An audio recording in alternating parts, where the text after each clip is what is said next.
ನಾನು ಮತ್ತು ಇಲ್ಲಿನ ಸ್ಥಳೀಯ ಶಾಸಕರಾದ ಅಶೋಕ್ರವರು ಇದೇ ತಿಂಗಳು 20ನೇ ತಾರೀಕು ಹೊಸಪೇಟೆಯಲ್ಲಿ ನಡೆಯುವಂತಹ ಕಾಂಗ್ರೆಸ್ ಪಕ್ಷದ 2 ವರ್ಷಗಳ ಸಾಧನೆಯ ಸಮಾವೇಶದ ಪೂರ್ವಭಾವಿ ಸಭೆಗೆ ಇವತ್ತು ಬಂದಿದ್ದೀವಿ.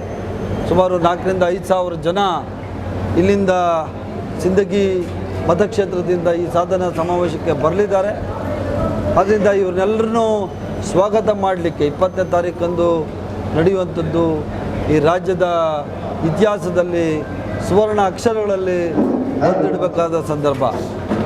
ಯಾಕಂದರೆ ಈ 2 ವರ್ಷಗಳ ಕಾಲ ಕಾಂಗ್ರೆಸ್ ಸರ್ಕಾರ, ಸಿದ್ದರಾಮಯ್ಯನವರ ನೇತೃತ್ವದ ಸರ್ಕಾರ ಮತ್ತು ನಮ್ಮ ಡಿ ಕೆ ಶಿವಕುಮಾರ್ ಅವರ ನೇತೃತ್ವದ ಸರ್ಕಾರದಲ್ಲಿ ಬಡವರಿಗೆ ನಾವು ಕೊಟ್ಟಂತಹ ಮಹತ್ವಾಕಾಂಕ್ಷಿ ಯೋಜನೆಗಳು, ನೀರಾವರಿ ಸೌಲಭ್ಯಗಳು, ಎಲ್ಲ ಮಹಾನಗರ ಪಾಲಿಕೆಗಳು, ನಗರ ಪಾಲಿಕೆಗಳಿಗೆ ಮತ್ತು ಪುರಸಭೆಗಳಿಗೆ, ನಗರಸಭೆಗಳಿಗೆ ಕೊಟ್ಟಂತಹ ಸಾವಿರಾರು ಕೋಟಿ ಅನುದಾನಗಳ ವೆಚ್ಚದಲ್ಲಿ ನಾವು ಮಾಡಿದಂತಹ ಉತ್ತಮ ಕಾರ್ಯಗಳಿಗೆ ಇವತ್ತು ಆ ಕಾರ್ಯಗಳನ್ನು ನೆನಪಿಸಿಕೊಳ್ಳುವಂತಹ ಒಂದು ಸಂದರ್ಭವನ್ನು ನಾವು ಹೊಸಪೇಟೆಯಲ್ಲಿ ಕಲ್ಪಿಸಿಕೊಟ್ಟಿದ್ದೀವಿ.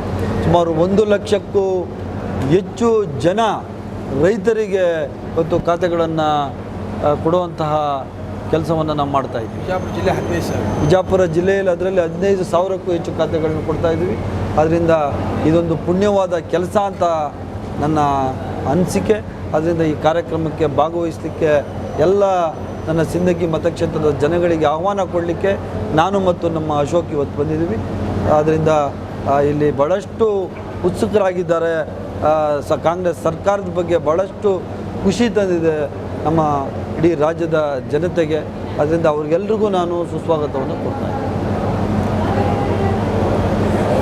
ಏನೋ ಕ್ವಶನ್ಸ್ ಇದೆಯಾ ಸರ್? ಸಿಂದಗಿ ವಿಧಾನಸಭಾ ಕ್ಷೇತ್ರದ ಎಷ್ಟು ಫಲಾನುಭವಿಗಳಿಗೆ ಹಕ್ಕುಪತ್ರ ವಿತರಣೆ ಮಾಡಲಾಗಿದೆ? ಇದು ಇಡೀ ಜಿಲ್ಲೆದು 16,000 ಜನ. ಅದರಲ್ಲಿ ಸೆಗ್ರಿಗೇಟ್ ಮಾಡಿ ನೋಡಬೇಕು ಅದು ಎಷ್ಟು. ಒಟ್ಟಾರೆಯಾಗಿ ಸಿಂದಗಿ ಮತಕ್ಷೇತ್ರ 8 ಮತಕ್ಷೇತ್ರ ಹಿಡ್ಕೊಂಡು 15,000 ಜನರಿಗೆ 15,000 ಜನ ಇದು ಅಲ್ಲಿ ಗೊತ್ತಾಗ್ತದೆ. ಆಮೇಲೆ ನಿಖರವಾದ ಎಷ್ಟು ಜನ ಅಂತ ಸಿಂದಗಿ ಪಟ್ಟಂತೂ ಗೊತ್ತಾಗ್ತದೆ ನಾಳೆ ಅಥವಾ ನಾಡಿದ್ದು. ಇಡೀ ಜಿಲ್ಲೆದು 15,000 ಜನ ಮತಕ್ಷೇತ್ರವಾಗಿ ಇವಾಗ ಸಂಚಿತನ ಗೊತ್ತಾಗ್ತದೆ. ಮತ್ತು ಇನ್ನೊಂದು ಸರ ಸಿಂದಗಿ ಅಭಿವೃದ್ಧಿ ಪಥದಲ್ಲಿ ಸಾಗಬೇಕಾದ್ರೆ ಒಂದು ಸಿಟಿನೇ ಅಷ್ಟೊಂದು ಕ್ಲೀನ್ ಆಗಿಲ್ಲ.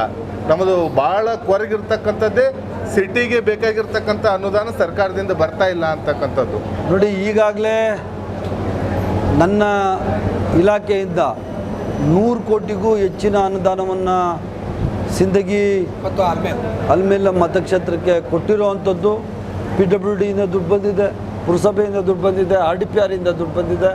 ಆದ್ದರಿಂದ ಸರ್ಕಾರದಲ್ಲಿ ಹಣಕ್ಕೇನೂ ಕೊರತೆ ಇಲ್ಲ.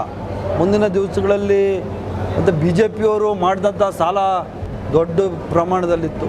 ಆ ಫಸ್ಟ್ ವರ್ಷ ಎಲ್ಲ ಸಾಲ ತೀರಿಸೋದೇ ಆಯಿತು. ಸಾಲ ತೀರಿಸಿದ್ವಿ ಅಂತ ನಾವೇನು ಅಭಿವೃದ್ಧಿ ಕೆಲಸಗಳಿಗೆ ನಾವೇನು ಕಮ್ಮಿ ಮಾಡಲಿಲ್ಲ. ಅಭಿವೃದ್ಧಿ ಕೆಲಸಗಳಿಗೂ ನಾವು ಕಮ್ಮಿ ಮಾಡಲಿಲ್ಲ. ಮತ್ತು ಸಾರ್ವಜನಿಕರಿಗೆ, ನಮ್ಮ ಬಡವರಿಗೆ ಏನಿತ್ತು 5 ಮಹತ್ವಾಕಾಂಕ್ಷಿ ಯೋಜನೆಗಳು ನಾವು ಕಮ್ಮಿ ಮಾಡಿಲ್ಲ. ಎರಡನ್ನೂ ಬ್ಯಾಲೆನ್ಸ್ ಮಾಡಿ ಇವತ್ತು ಇಡೀ ರಾಜ್ಯವನ್ನು ಒಂದು ಪ್ರಗತಿಯತ್ತ ತೆಗೆದುಕೊಂಡು ಹೋಗ್ತಾ ಇದೆ ಸರ್ಕಾರ. ಆದ್ದರಿಂದ ಈಗ ತಾನೇ ನಮ್ಮ ಶಾಸಕರಾದ ಅಶೋಕ್ರವರು ಪುರಸಭೆಯನ್ನು ನಗರಸಭೆಗೆ ಮೇಲ್ದರ್ಜೆಗೆ ಏರಿಸಬೇಕು ಅಂತ ಪ್ರಸ್ತಾವವನ್ನು ಕೊಟ್ಟಿದ್ದಾರೆ.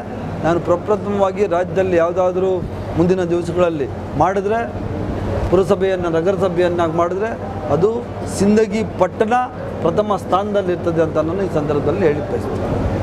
ನಗರೋತ್ಥಾನಕ್ಕೆ ಈಗಾಗಲೇ ಘೋಷಣೆ ಮಾಡ್ಯಾರ, ಕೊಟ್ಟಿದ್ದೀನಿ. ಅಲ್ಲ, ಬಜೆಟ್ನಾಗ ಘೋಷಣೆ ಮಾಡ್ಯಾರ. ಮುಂದಿನ ನಿರ್ಮಾಣಗಳಲ್ಲಿ ಎಲ್ಲ ಕೊಡ್ತೀವಿ. ಇನ್ನು ಮುಂದಿನ ದಿವಸಗಳ ಇನ್ನೂ 3 ವರ್ಷಗಳ ಕಾಲ ಕಾಂಗ್ರೆಸ್ ಸರ್ಕಾರ ಆಡಳಿತದಲ್ಲಿರ್ತದೆ. ನೆಕ್ಸ್ಟ್ ಚುನಾವಣೆಗೆ ಮುಂಚೆ 1 ವರ್ಷಕ್ಕೆ ಮುಂಚೆ ನೀವೇನೀಗ ಅಲ್ಪ ಸ್ವಲ್ಪ ಏನೋ ಸಮಸ್ಯೆ ಇದೆ ಅಂತ ಹೇಳಿದಿರಿ, ಆ ಸಮಸ್ಯೆಗಳನ್ನೆಲ್ಲ ಮೀರಿ ಇಡೀ ರಾಜ್ಯದಲ್ಲಿ ಬಿಜಾಪುರ ಜಿಲ್ಲೆಯಲ್ಲಿ ಅತ್ಯಂತ ಕ್ಲೀನ್ ಸಿಟಿ, ನೀಟ್ ಸಿಟಿ ಅಂತ ಹೇಳಿ ಏನು ಹೆಸರು ಬರ್ತದೆ ಅದು ಸಿಂದಗಿ ಪಟ್ಟಕ್ಕೆ ಅಂತ ನಾನು ಹೇಳಲಿಕ್ಕೆ ಬಯಸ್ತೀನಿ.